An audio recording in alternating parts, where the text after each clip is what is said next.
বাবা, দুদিন ধরে কিছু খাই না রে বাবা, কিছু টাকা দে না, খাবো। 50 টাকাই আছে, চলেন দুজনে মিলে কিছু খাই। আমি আর আপনি। হ্যাঁ হ্যাঁ হ্যাঁ। আসসালামু আলাইকুম। ওয়ালাইকুম আসসালাম।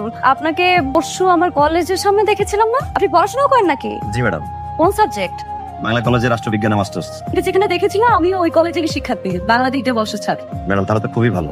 আমি আপনার কলেজের জুনিয়র। আমাকে ম্যাডাম বলতে হবে না, আমার নাম তিথি, আমাকে নাম ধরে ডাকবেন, ঠিক আছে?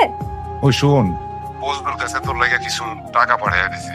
টাকার লেগে তুই একদম টেনশন করবি না, যখন যা লাগে আমার করবি। আমি বাইসে আছি না, বিশেষ তো রইতেই গো। আসসালামু আলাইকুম। আপনাকে না বলেছি আমাকে ম্যাডাম বলবেন না, আমাকে তিথি বলে ডাকবেন। জি তিথি ম্যাডাম, কি বলবেন বলেন। আমার ছোট বোনটা ক্লাস 9-এ পড়ে, ওর জন্য টিচার খুঁজছিলাম। আপনি কি ওকে পড়াতে পারবেন? অবশ্যই পারবো, আমি তো টিউশনই খুঁজছিলাম। যাক, তাহলে তো ভালোই হলো। আজকে থেকে শুরু করে দেন। Number 1, you should write the email address carefully. Number 2, just write the subject of your email. Number 3, your language should not be formal, it should be casual. তোমার বুঝতে অসুবিধা হচ্ছে না তো? না স্যার, আমি বুঝতে পারছি। আচ্ছা স্যার, একটা কথা শুনবেন, আমার আপু না ইংরেজিতে খুব দুর্বল, আপুকে একটু ইংরেজি পড়াবেন। খুব পাকনামি হচ্ছে না? এই বুঝলো ভাই, এই বুঝলো ভাই, এই চেয়ার টেবিল গুলো কার? তুই নিচে বসে পড়াশোনা করিস, আমার না ভালো থাকে না, এই জন্য ভাবলাম যে আমার ভাই টেবিল চেয়ারে বসে পড়াশোনা করবি। আছে কিন্তু আপু বাসায় নেই। তো? মানে মনে মনে যদি আপুকে খুঁজেন তাই বললাম। তোমার আপুকে আমি মনে মনে কেন খুঁজতে যাবো? তাহলে কাকে খুঁজবেন? কাউকেই না। আচ্ছা তাও ভালো, আপনার মনকে আমার আপুকে খুঁজতে হবে না, আমার আপুর মনে আপনাকে খুঁজবে।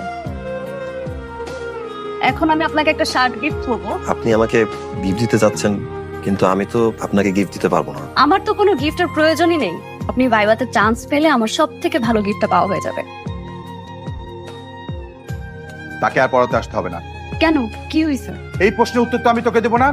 আসুন, এই মাসে 15 তারিখ আমার বন্ধু ছেলে সুমন বিদেশ থেকে বাংলাদেশে আসবে। 18 তারিখ তোদের বিয়ে।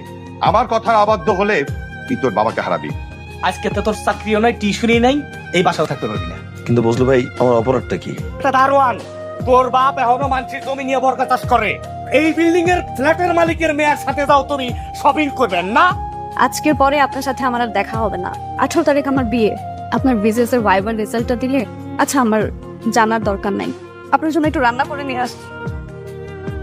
স্যার, আপনি এখানে আমাদের বাসার সামনে? না, আমি এদিক দিয়ে যাচ্ছিলাম। স্যার, আমি জানি আপনি আপুকে দেখতে আসছেন, আজকে আপুর বিয়ে। আমি তোমার আপুকে দেখতে আসি নাই, আমি আমার ভাগ্যকে দেখতে আসছি। হ্যালো, আসসালামু আলাইকুম আব্বা। বাবারে, তোর মান না। ভাই আজকে তো পিসিএস এর রেজাল্ট দিছিল, একটা মেয়ে নাম্বার কি মিলায় দেখবে? বলেন, রোল নাম্বারটা বলেন। রোল নাম্বার কার? আমার। বলেন কি? প্রিয় ভাই ও বোনেরা, আমাদের এই যাত্রী ভাই বিসিএস পরীক্ষায় উত্তীর্ণ হয়েছে। সে একজন বিসিএস ক্যাডার হয়েছে, সবাই তার জন্য করে তালি।